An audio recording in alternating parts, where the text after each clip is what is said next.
です。皆さん、こんにちは。チベット This Week へようこそ。こちらはチベットテレビの天神ラクフェルと申します。チベット、ダライラマ法を、そして CCA に関する1週間のニュースをお送りいたします。では、まずヘッドラインを見ていきましょう。ダライラマ法は、菩提道主大衆議の法案とカノン・ジナサーガラの勘定を行いました。中国当局は、東国中のチベット人僧侶リンチェンスルン氏の家族との面会を拒否しました。ペンバツリン出席大臣はダラムサラで各種行事に参加しました。第1050回国連人権理事会では、国連加盟47カ国がチベットにおける人権侵害に懸念を表明しました。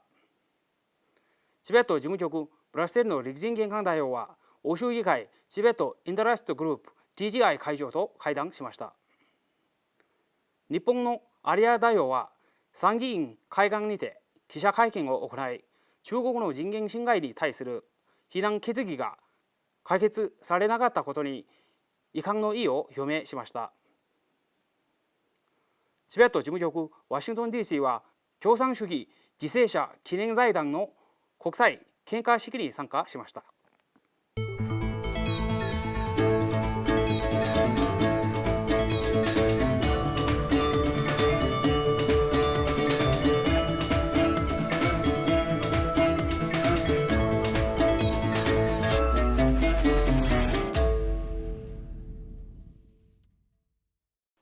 6月13日月曜日、ダライラマ法皇はズラハンにてジェイソンガボの菩提道次第衆議についての法案とカノン・ジナサーガルの勘定を2日間にわたって行いました。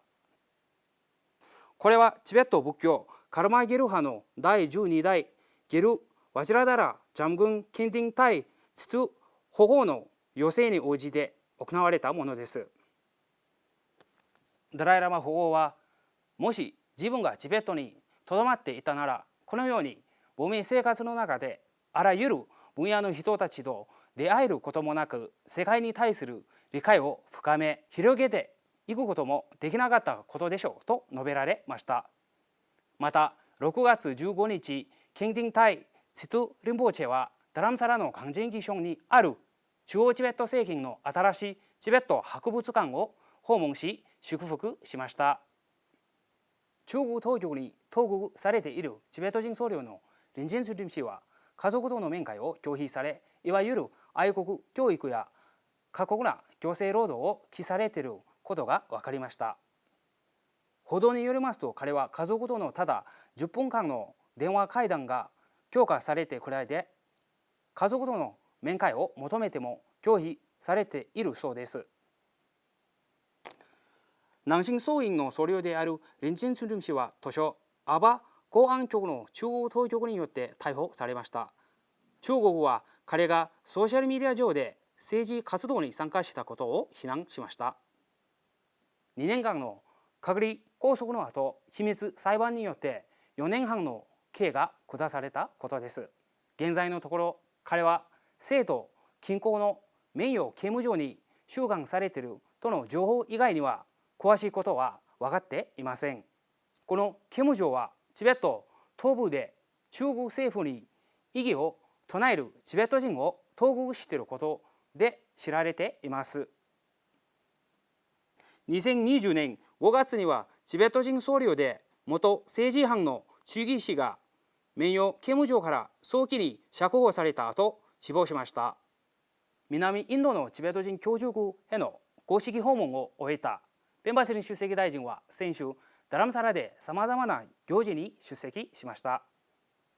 大臣は第11世キルテリンポチェの80歳の誕生日に行われた長寿祈願に出席した後、長男カラチャクラ瞑想研究所が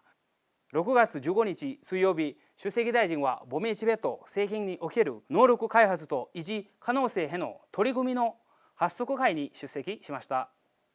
これはアメリカ合衆国国際開発省の支援のもと、 CTA 財務省の社会資源開発基金が主催しました。ペンバツリン出席大臣とダライラマ法皇庁の新しい連絡官であるディーパック・パトマークマール氏の2名はチベット部隊芸術研究所千葉の創立63周年記念式典にあたって開催されたダライ・ラマ法王の誕生日を祝う恒例行事やる気に主賓と特別ゲストとして招かれました。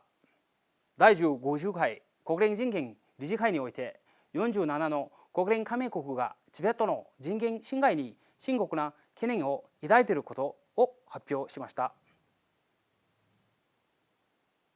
6月14日火曜日、合同弁務官の年次報告書に関する対話では、オランダは47の加盟国を代表してて、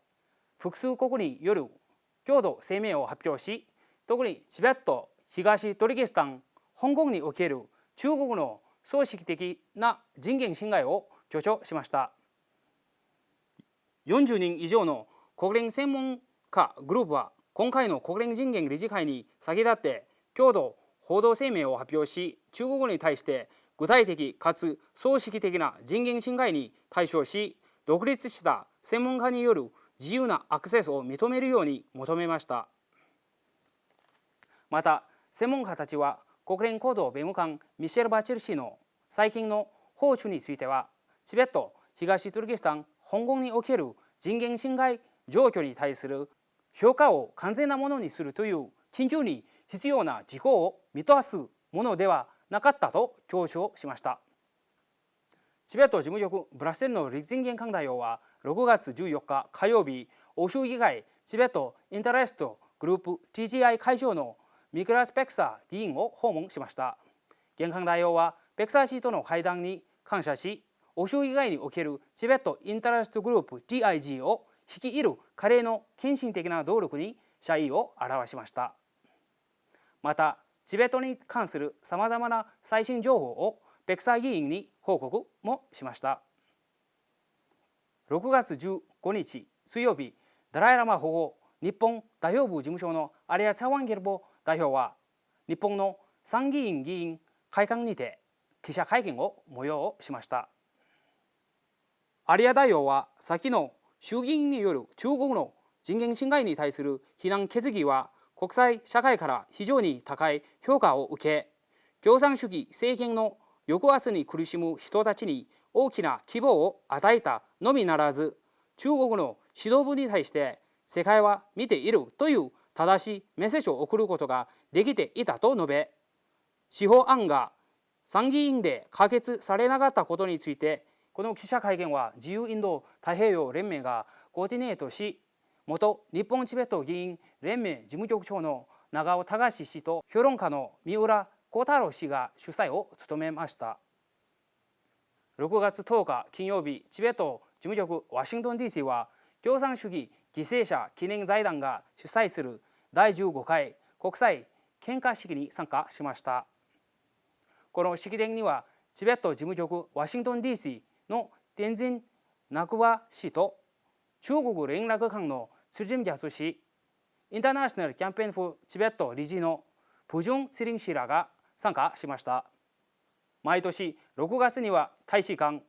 外交団やさまざまな団体がこの場を訪れ、共産主義から自由である世界を追求するには、共産主義によって犠牲となった1億人以上の人たちを追悼し、自由が勝利したことを祝います。チベット事務局ワシントン DC とインターナショナルキャンペーンフォーチベットは、チベットの犠牲者を追悼し、献花式を催しました。皆さん、これで今週のニュースは以上です。ご視聴どうもありがとうございました。皆さんにとって今週も良い1週間になりますように。はい。